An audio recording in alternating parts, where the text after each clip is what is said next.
Today on Gamers Couch, diamonds. Our girl's best friend, though I'm more of a pearl kind of girl. This lovely jewelry here is the closest thing I had in my, possession that has kind of like diamond, glittery kind of tiny stones, but I'm more of a pearl kind of girl. Are they under the glass or? You're under the glass soon-ish, Snow White. If you're Snow White. Yeah. Sorry. We're talking board games every Sunday. Today is no different. We try not to interrupt each other too much. But that happens quite a lot. With the evil planning throughout the week in your office, I imagine. Sitting there with the diamond chain. No, not the Merkel. Not... He wants to... Oh, no! I see. No, please. Please don't. Correct. You dropped to 200 points on the hotness kind of a scale, and you almost make me barf. No. This kind of an evil hand motion every day throughout the week, I imagine you doing this, and then on Sunday I can interrupt her again and make her mad, and she can't do anything about it because we're shooting the video. Yeah. Kind of. It's the other evil. It's more like thinky. It's not really evil.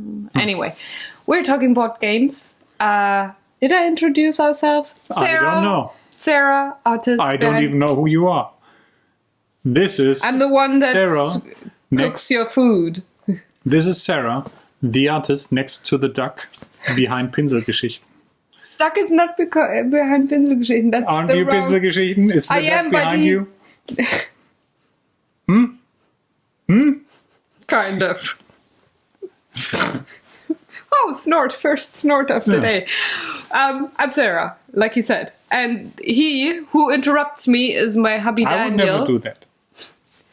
Is my hubby Daniel, who's most of the time really sweet and awesome and lovely and totally cool guy, but on video he tries to make me mad and interrupts me when I don't like it. So we start off with... I totally lost my train of thought there. We start off with rules and gameplay. That's his part to explain. And then we talk about what we liked or not liked. And I'm waiting for the interruption. It's even worse. Don't look at me. Look at the camera. Look at the folks. There. Look there. And then we finish off with funny stories and experiences and a teeny tiny bit of a teaser and a call to action today in the video. You can look normal. Don't scare the people away. You're not a Psyduck. You're a human being. You're Psyduck steady, kind of. But anyway, let's talk diamonds. Shall we? I sip coffee, you talk? That sounds like Utah, but I mean, you talk. Don't look at me like that. Don't do it. Just talk diamonds, rules and gameplay, and I sip coffee. And I try to look nice. Are you done? May I speak? Am I not interrupting you while drinking coffee? Are you sure? Don't snort into the cup.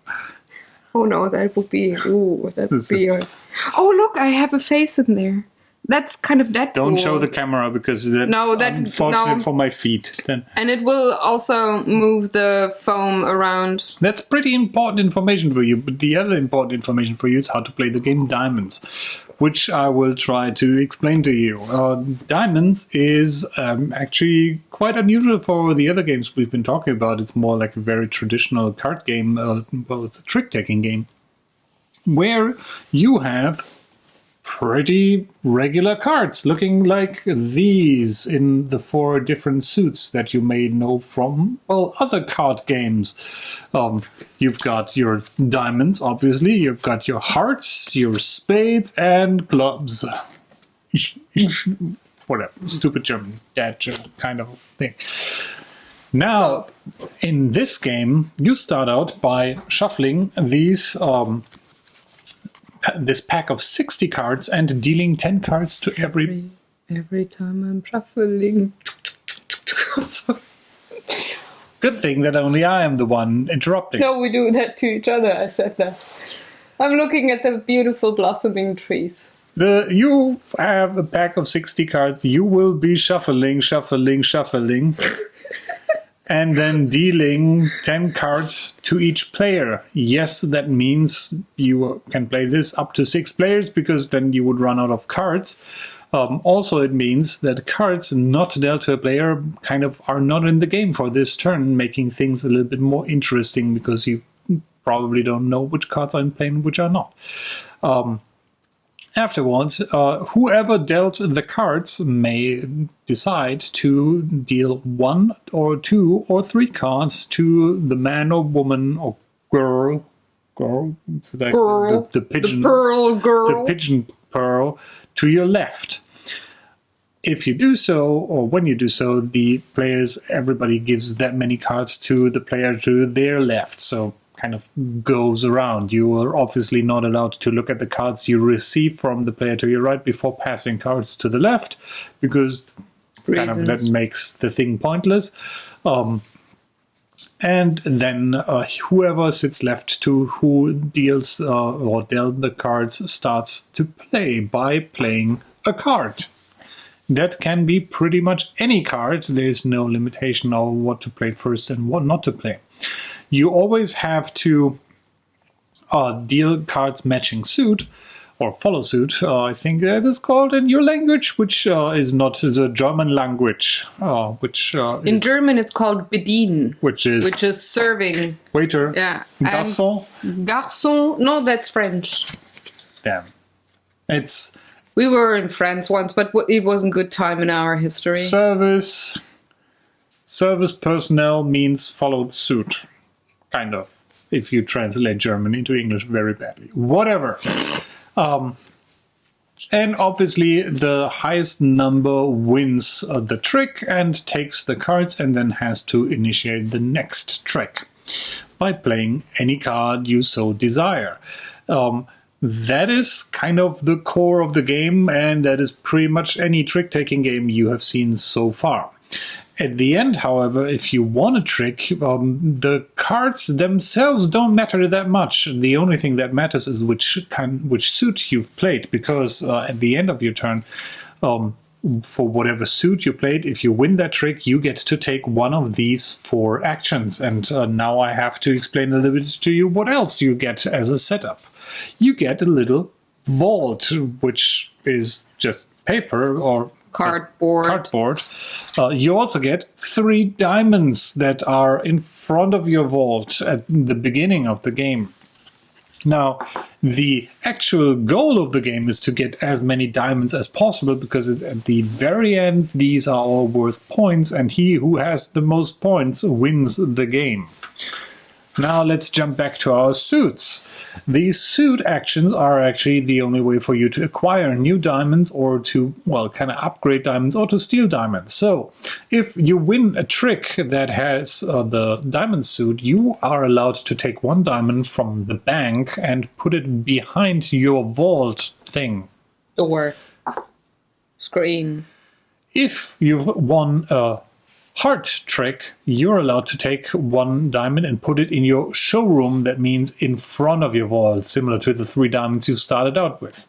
If you won a spades trick, you get to place 1 diamond from your showroom in the front of the vault into your vault. And if you win a club trick, you get to steal a diamond from another player's showroom, not the vault. So kind of the vault, once there's diamond in there, you will never lose them, which is pretty good.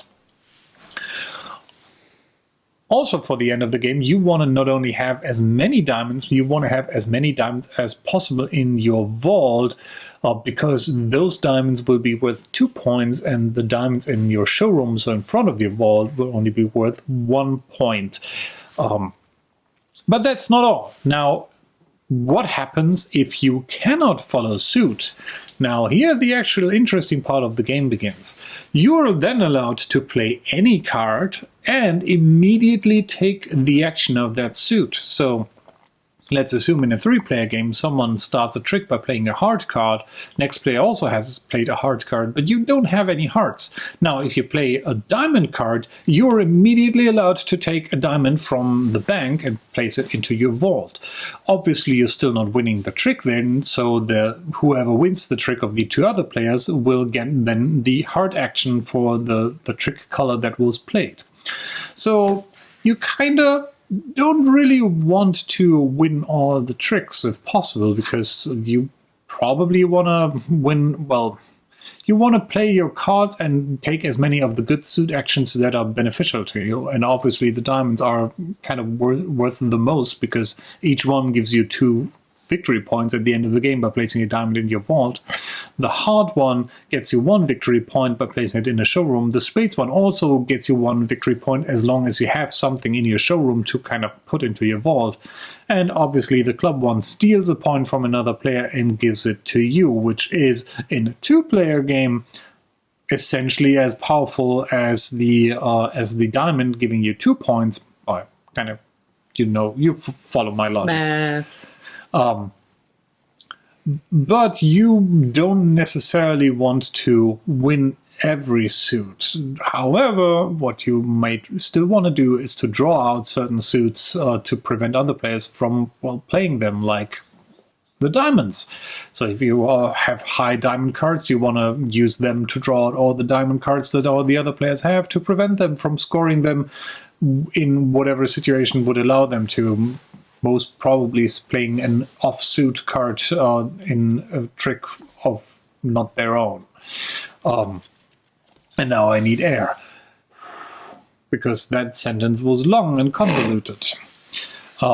You do that, and pretty much for the 3-player game until everybody has shuffled and dealt cards twice. In the 4-player game, I think you only play 4 rounds. In the 5-player game, 5 rounds. And in the 6-player game, you everybody shuffles once, so you play 6 rounds. After that, you tally up all the points that you have by counting your little diamonds. As I said, 1 point for your showroom diamonds, 2 points for your vault diamonds. If you are swamped in diamonds, you may exchange 5 of them for these red ones here that are looking actually pretty nice. If you have as magnificent white hair as I have, that is almost borderline transparent, as we just learned.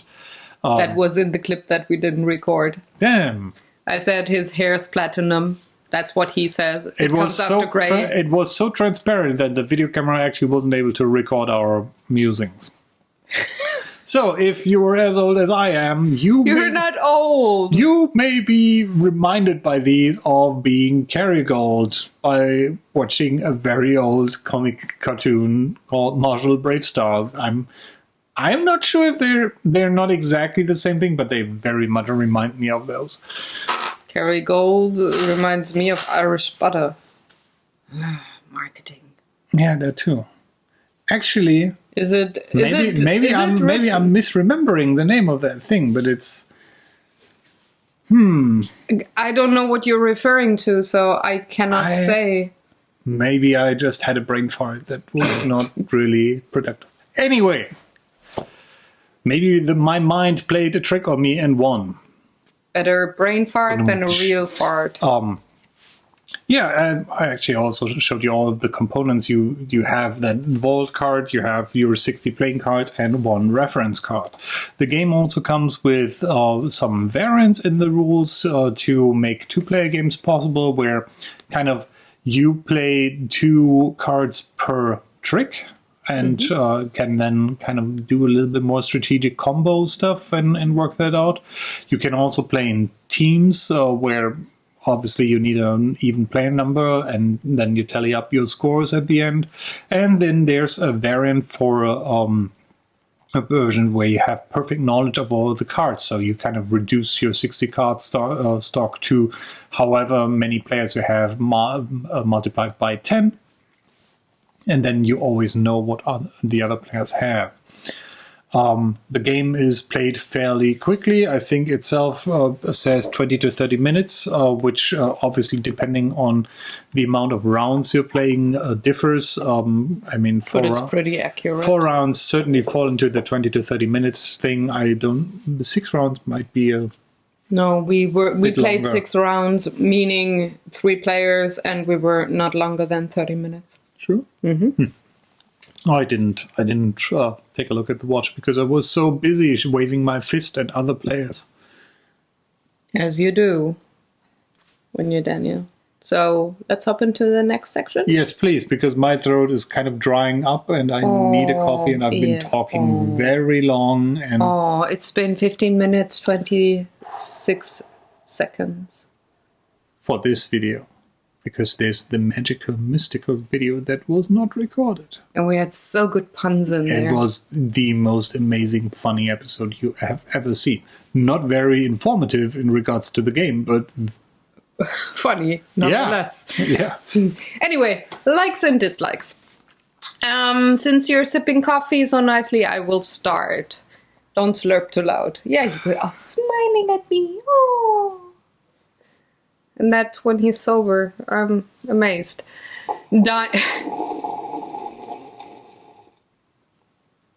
Diamonds. Don't slurp, I said. And what are you doing with your next sip? You're slurping. I didn't want to interrupt you, so I was drinking coffee. You did, though.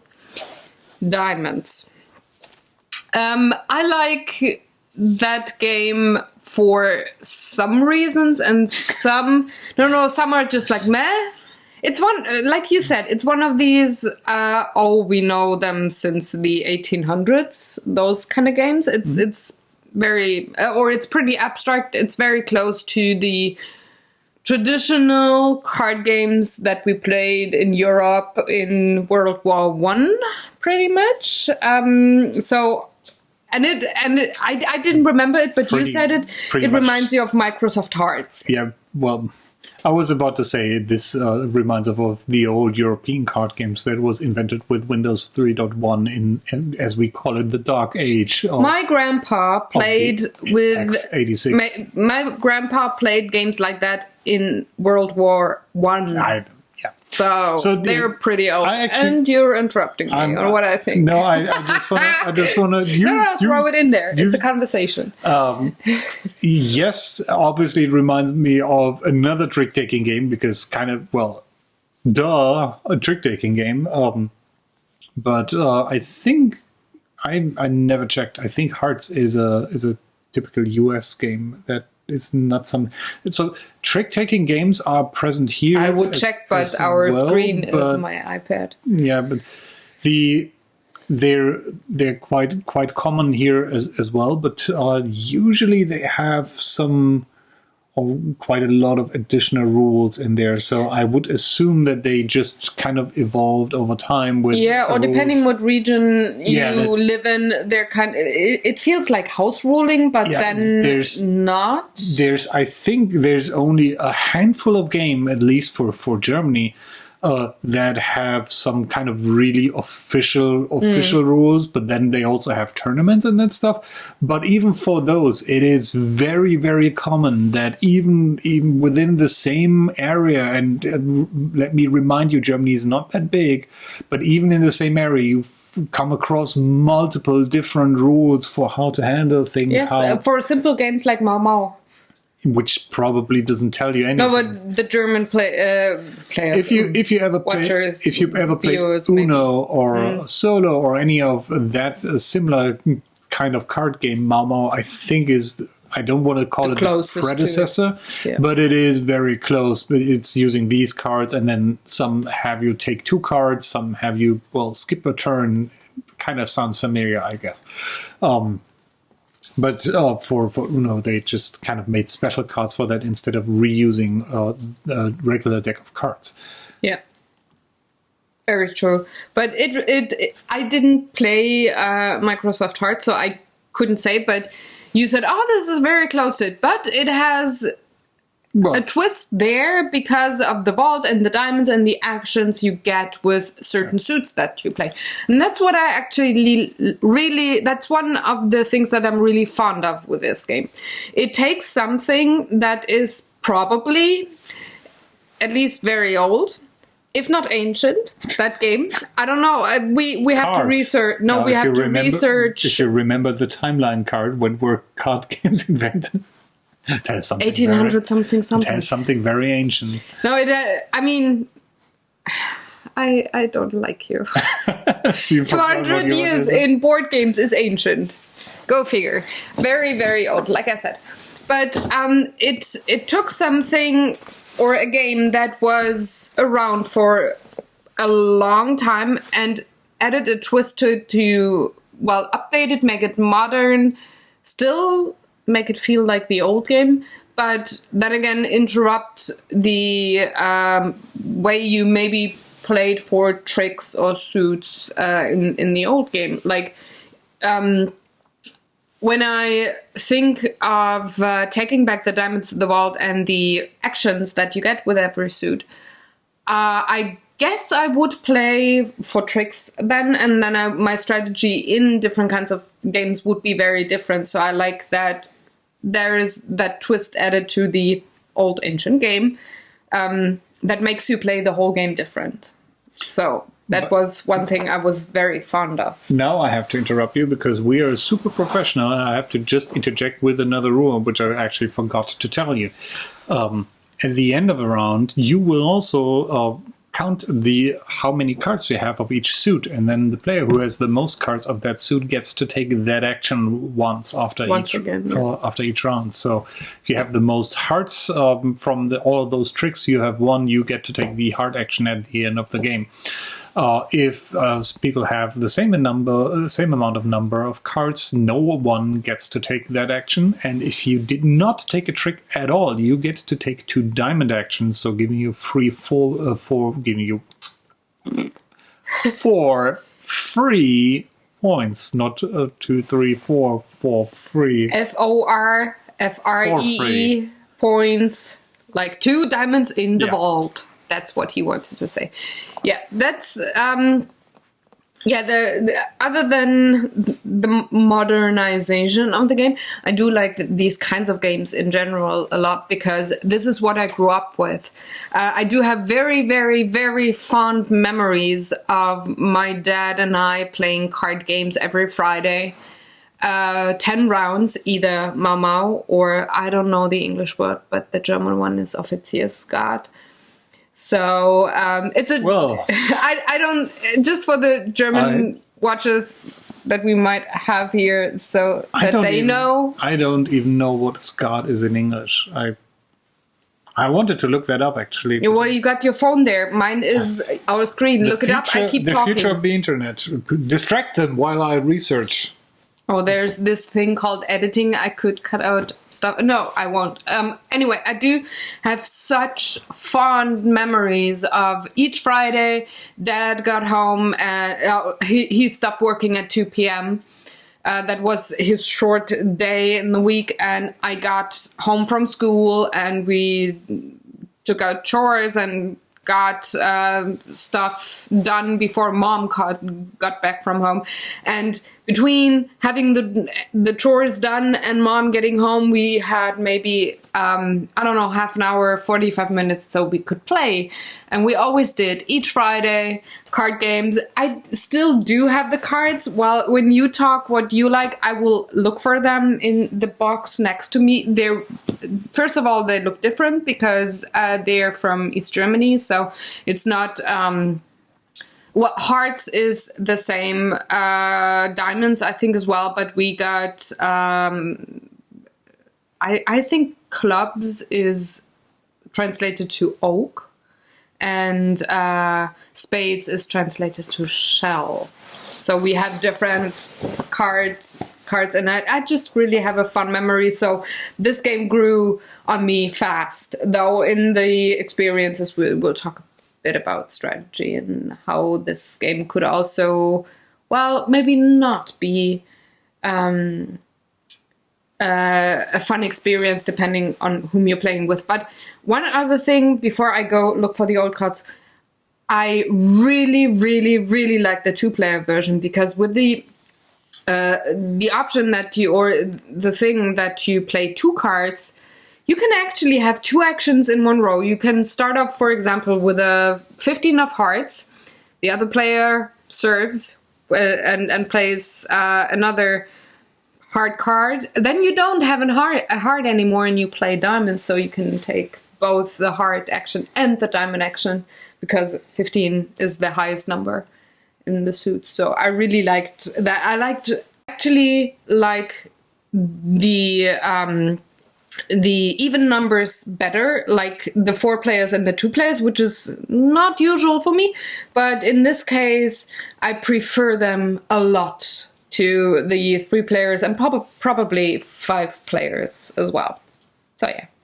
Yeah, we should try that with 5, although I think this game just lends itself to being played with more players, unless you want to play with something like that perfect card rule where it becomes almost more like a puzzle, rather than a card game that has some chance elements in there. Because you can actually count cards and who has what, and that might be what you're looking for. That might also ruin the game for you, depending on what you want to do. But I actually have to disagree. To me, this doesn't feel like a modernized version of an old game. It just feels to me like just another variant of a known quantity game, or just like a little tweak to that. I mean, board games are usually that, but in this case, to me, if you would show me this game, I wouldn't necessarily be able to tell you, well, this came out recently. I could have, if you would tell me this came out 20 years ago, I would like, yeah, totally. No, I mean like early 20th century versus it's like 100 years ago. Yeah. Well. So that's what I mean with modernized and old, long ago kind of game. And the modernization is just adding the actions to certain suits. And I liked just that tiny tweaky twist. And that is certainly the major part of this game, the suit actions, which everything revolves around.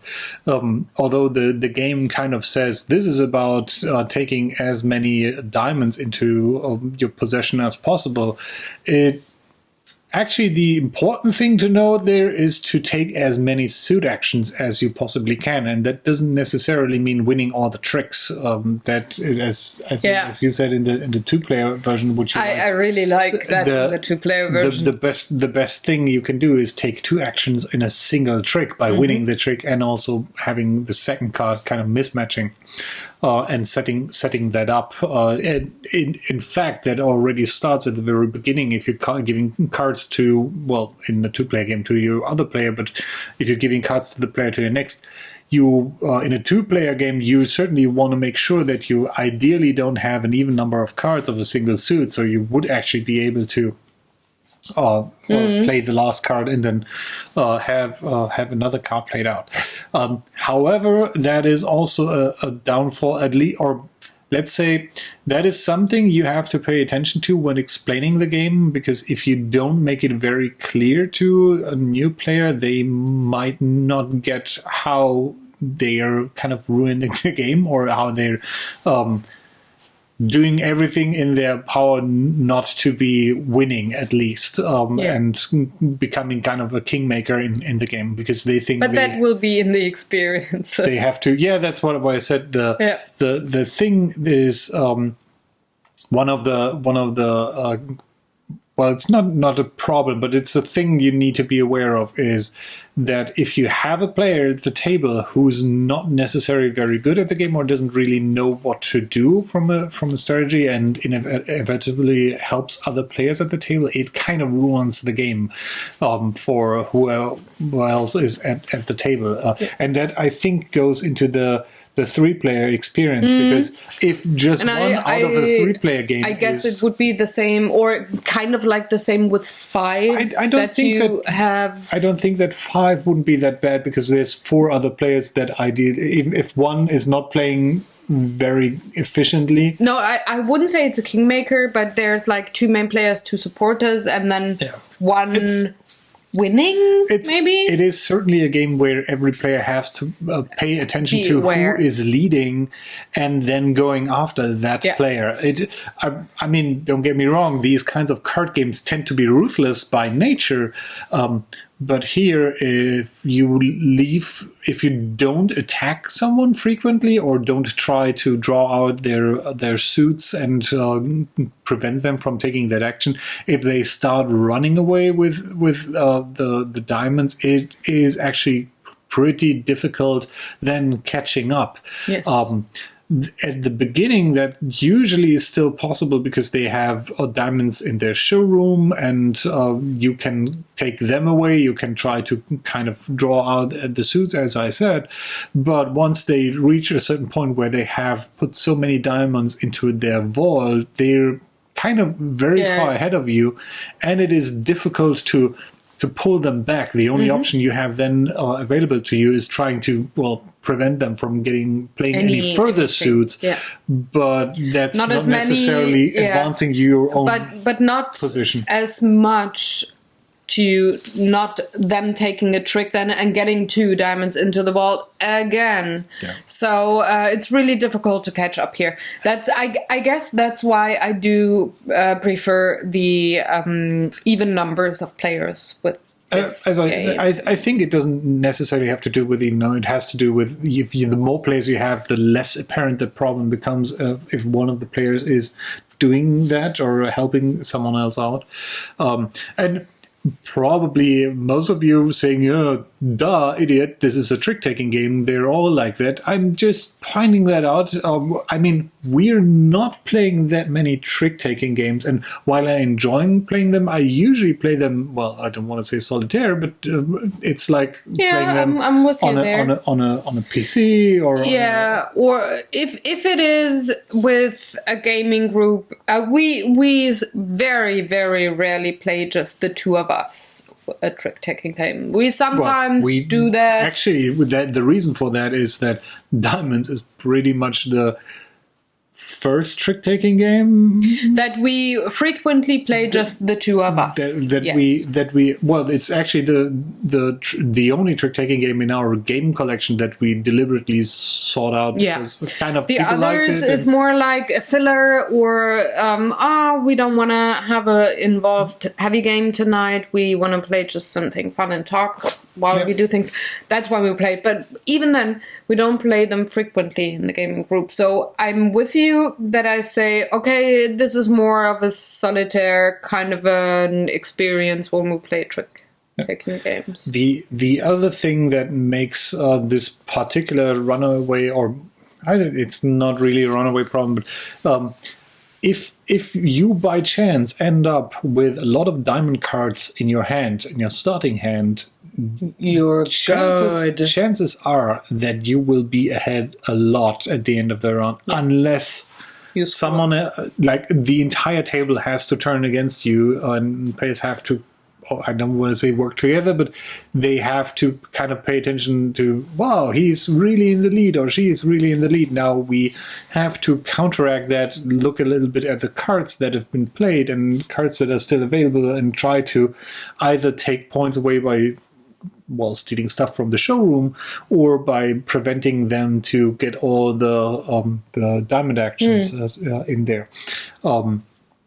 That's if that doesn't happen, it can be frustrating. And trust me, because I'm the one that is usually being frustrated by that. Yeah, but let's quickly rate before we continue with our experiences with this game, shall we? Yeah. 1. Do I?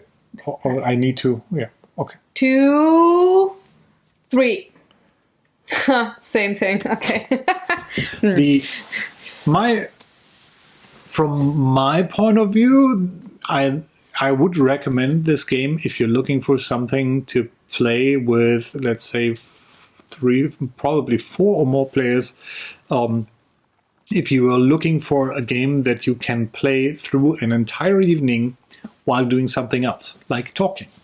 Well, probably mostly talking or snacking or something like that. To me, diamonds is good in that regard. I wouldn't probably bring it to the table to bring.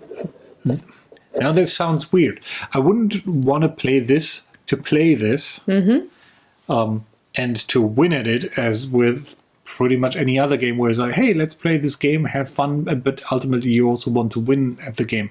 Diamonds is let's bring this out as an activity while we're doing something else.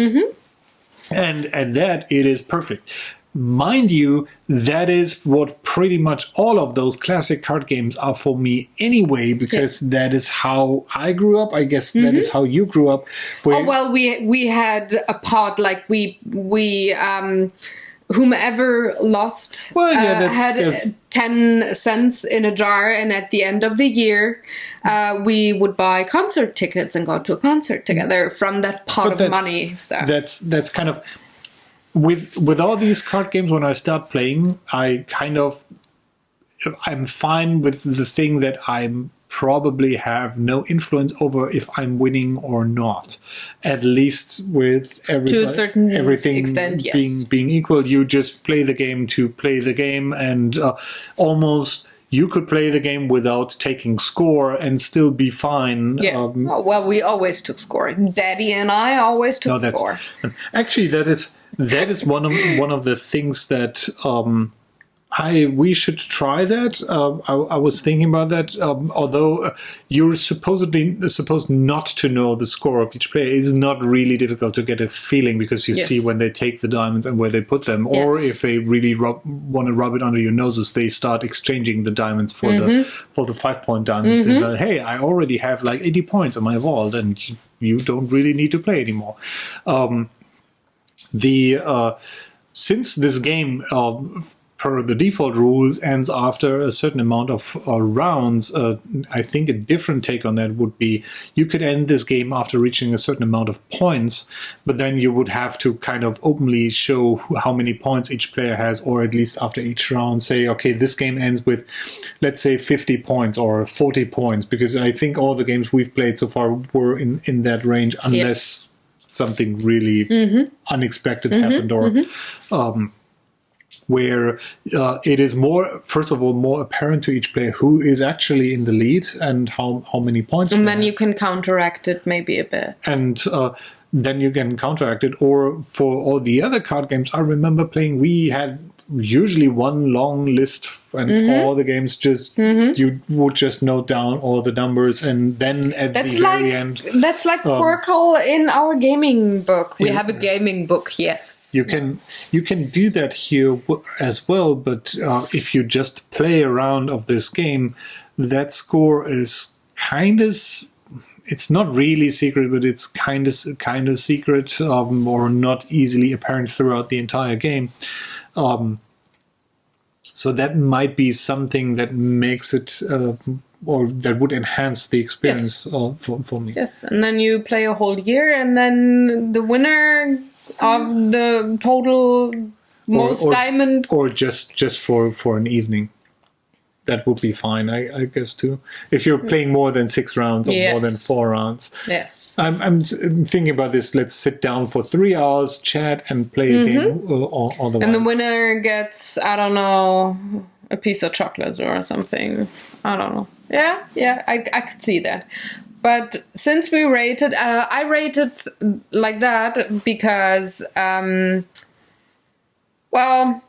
if the game with any number of people would be as cool as the 2-player, I would have given it that. But the Kingmaker problem, which we're going to talk about right about now in the new section, is why I had to take away a few points and tilt the thumb.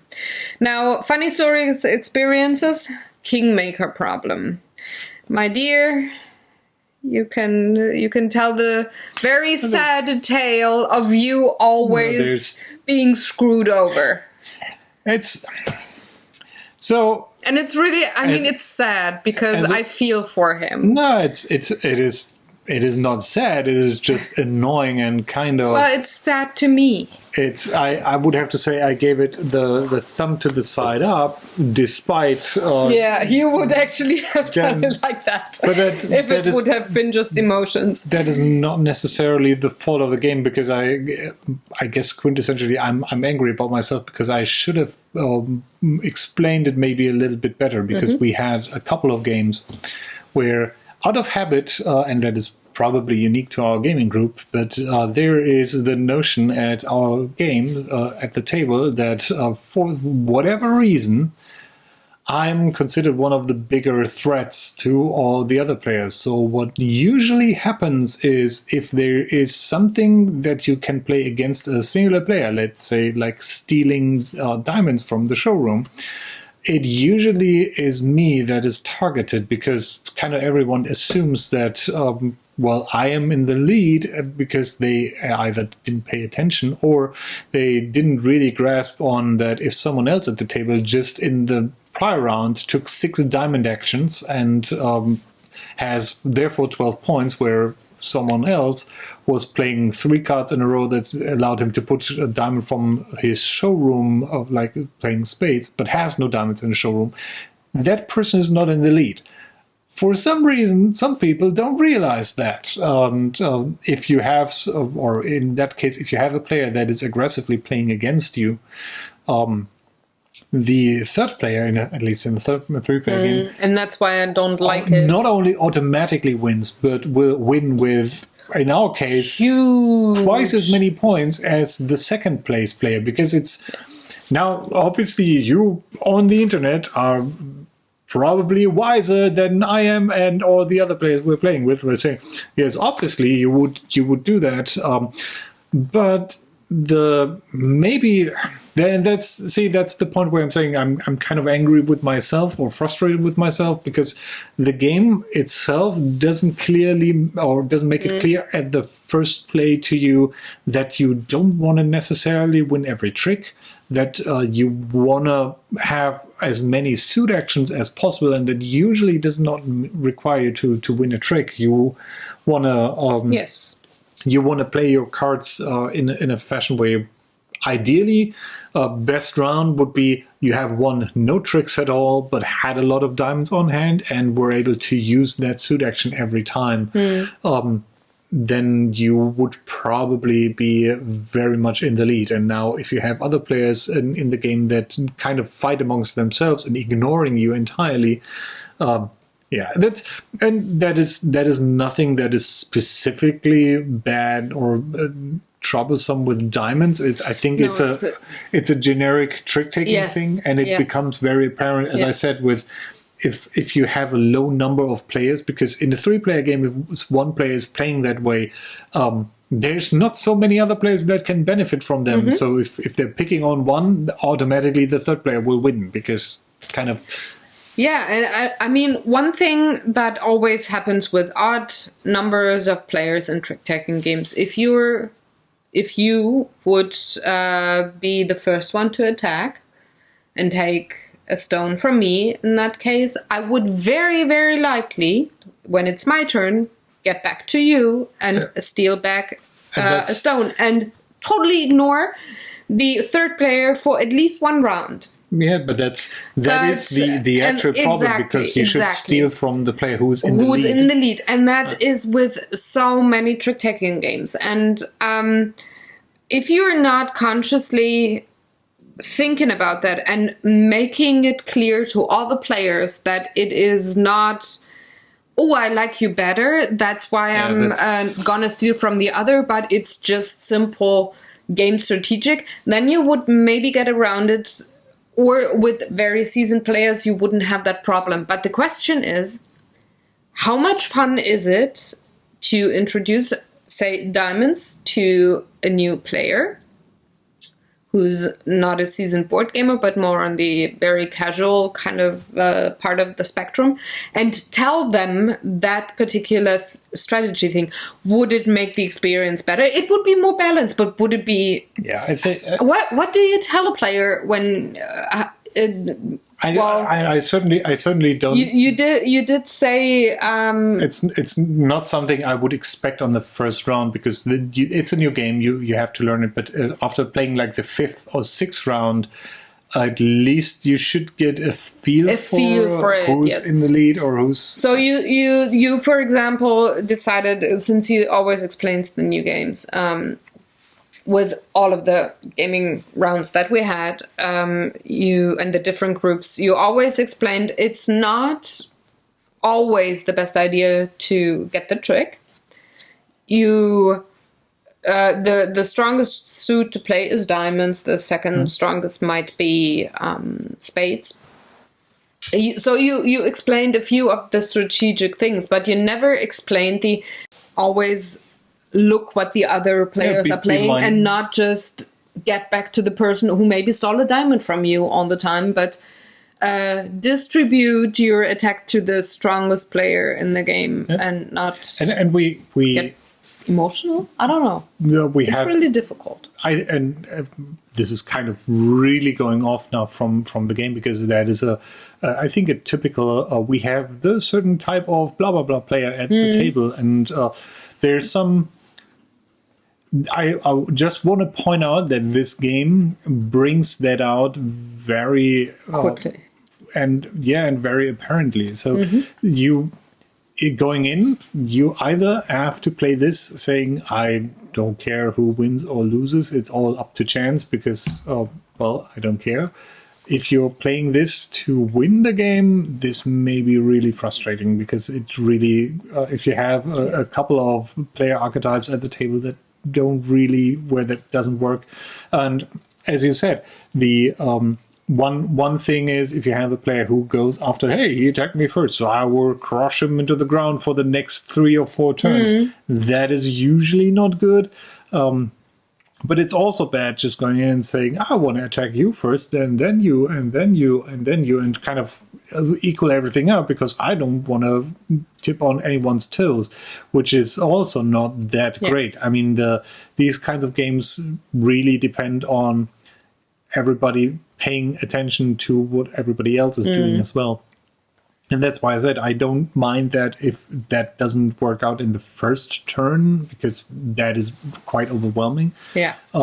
But you should get at least a feel for that. And I'm rambling now, but this is kind of the main point that this game brought that out the most among, I think, a lot of games we have been playing. Other games have that too. Yes, it's like, but with this one, it's even more apparent. If you're playing something like Lords of Waterdeep and you're playing your event cards against... Yeah, but the game decides what your strategy is going to be and not... But you still have intrigue cards that allow you to target singular player. And but it's not with every card in every turn, as it is with this game by nature. Yeah, so. It's just distilling that. So, that question issue. would be, how did you or did you feel the same way when just the two of us played, or was it totally different because you just got one target? The opposing player, and you had more fun, like with trying to have a certain point or a certain mark of diamonds. I have to get. I know we will both have 30 plus diamonds, but I want to be over 50. Was that more your objective? Playing with 2 players, I think to me, unless you're playing with a perfect cards thing or.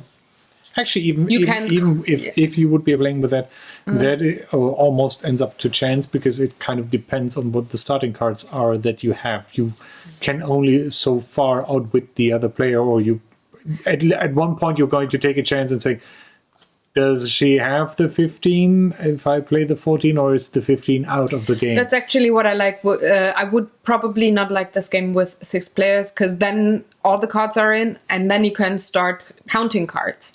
But you still don't know how many cards per suit a given player has. Yeah, but you can then start counting cards like it's just probability, and you can't do that, and you're shutting off that part of your brain right away when you play with less than 6 players, and you just don't have cards in the game. So I like that. I think this to me, the 2-player version, without perfect knowledge, is a little bit on the same version as something like Love Letter, where it is up to chance, but you're playing a lot of turns, and ideally you would try always to play optimal. And yes, it's kind of skewed to chance still at the end who wins or who loses, but at least you did the best with what you got. Yeah.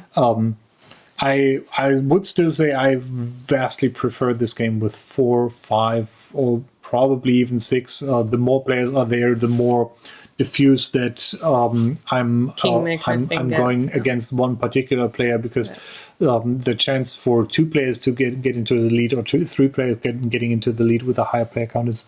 Yeah, and funny enough, with 4 players, we were really close with the amount of diamond points that we had in the end. It was like you and Styx were 4 points apart or something like that. Something it was really, really close. So that was fun. Anyway, I think, do you have any other information you want to share regarding the game, or shall we go into the last 2 sections of this video? We can go into the last 2 sections. Important. Just be aware, I do not dislike this game. I actually very much like this game, but it is a game that requires a special occasion of. This is something I would play with my parents or family if they come over for having dinner. To play something after dinner. That is not complicated at all, and we just want to sit down and chat. Yeah. So first, the call of action, then the teaser. Is that the YouTube marketing thing? No, it's just my shoulder. No, the call to action? No, the call to action is next Sunday. We, behind the scenes, will produce a few Draw for Initiative podcast episodes, because Tina and I need to have a lot of time to prep upcoming videos. So we decided not to leave you hanging there, but record a podcast with the 3 of us, this lovely creature here being the moderator and the Lehman, so to say. Yes, I told you, and you said yes, you have the appointment on the 24th in your calendar before game night. We will produce upstairs. We thought it would be totally awesome to include any questions that you might have, either for Daniel, for Tina, or for me, for this person here. Mostly for me, because I have to ask them. For the podcast. No, it could be a question towards you, because it's painting and board games. Those are the 2 main topics that we're going to cover in at least 8 episodes of the podcast. We have 8 major sections already, and you, dear viewers, can decide on having maybe a 9th section that you want us to talk about that we just didn't come up with yet, or, well, just shoot us a question of pretty much anything. So that you want to know, that you disclaimer, interested in. We may choose not to answer particular questions. I'm just putting that out, because otherwise the people come up with controversial questions. In regards to mainly painting and board games. So what's your political stance? Are you expressionist or impressionist? I'm a humanist. That is not a valid... It is. Painting religion thing. It's funny painting and then putting myself on the canvas. No. I see. Anyway, so that's the call to action. Either leave the questions in the comments below, or on the BGG Geek list, or on Twitter, on Facebook, any of those social media sites. They're all in the description box. It should be in a place where we can actually find them. So don't write them down and on a napkin and put it under your pillow, because maybe we could find them, but it is highly unlikely. The questions have to be in until the 23rd of April midnight. I will check in the mornings of the 24th CET time. That is Central European time. I will check then the last time before we go to setting up and recording the podcast. So I would love for you to send in questions, because that always makes things more interesting. And I want to know what you want to know. And I would also appreciate that, because then I don't have to think of questions and can just ask them.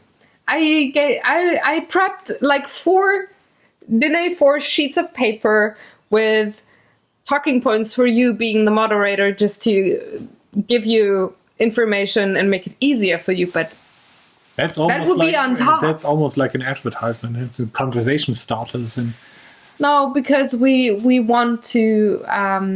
Tina and I decided which topics we definitely want to cover in the podcast, and you just have to know them. If I say painting, you just your brain goes somewhere. For your so questions could be, for your artwork career, how important was the duck? For example, as an yes. as an influencer. Yes, he is my sole inspiration. Things like OU or OLE? What? SOUL or SOLE? Oh, no, SOLE. So, shoe sole. Yes.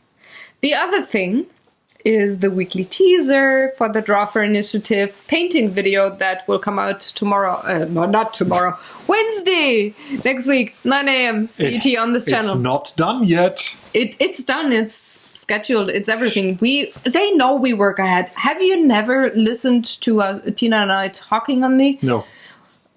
We prep at least 4 weeks ahead. But anyway. I don't. So give me a hint. What will be the next video? It's a game that is cooperative. We have multiple expansions of it.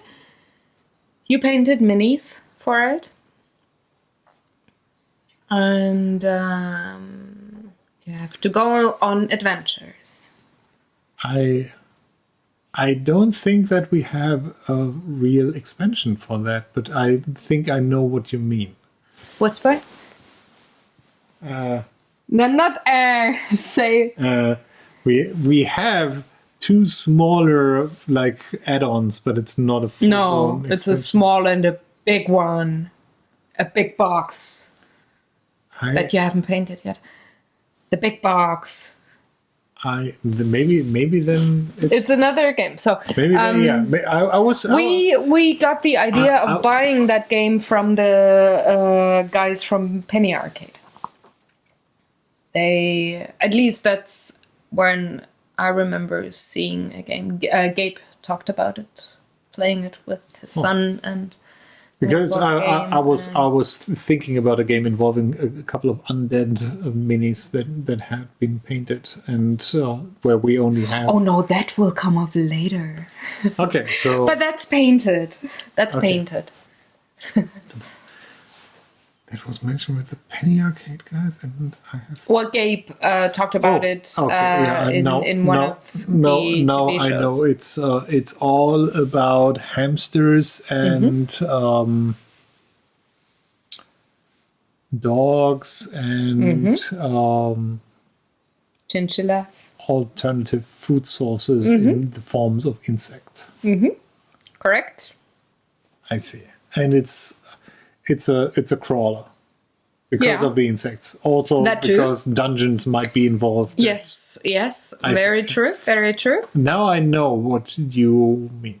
And yes, we have multiple expansions, and not all of them. But you are correct. Yeah. Have you figured out which game we've been talking about? If not, that is not a valid question for Sunday. You will find out on Wednesday. Yes. So yeah, we hope you join us on Wednesday 9 a.m. CET on this channel to find out, or if you know which game, just look and listen to what Tina and I did and say. And you can find more of our videos on the Geek List at the BGG site called, obviously, Gamers Couch. You can find their paint-offs at the Draw for Initiative Geek List, and all the playlists are also on this channel, and you can connect with us on pretty much any major social media. platform: Twitter, Facebook, Instagram, Pigeon. Google Plus, my webpage. You could just make up words and people would have to take you seriously. What? It's like for communication services by now, you can just make up. You can contact us on Mau Mau. That's probably a service somewhere. Someone has. No, it's not invented yet. I've checked. No, but that's that. Let's finish up the video. Do all the good YouTube WEDO. stuff. Yes, they are like the Russian vodka. Video. Victor. Oh, I have to watch Star Trek tonight. Things. I'm And sorry. here we're getting offensive again for other people. In that vein, being the most offensive, saying goodbye. Do all the good YouTube We stuff. already said Thank goodbye. you very much. You said it. Goodbye. I didn't say it. Good. Thank you very much for watching. Have a nice week. Goodbye. Enjoy. Don't kill me. No tickling. Goodbye. No. Oh no. For Christ's sake. Have fun, guys. Bye bye.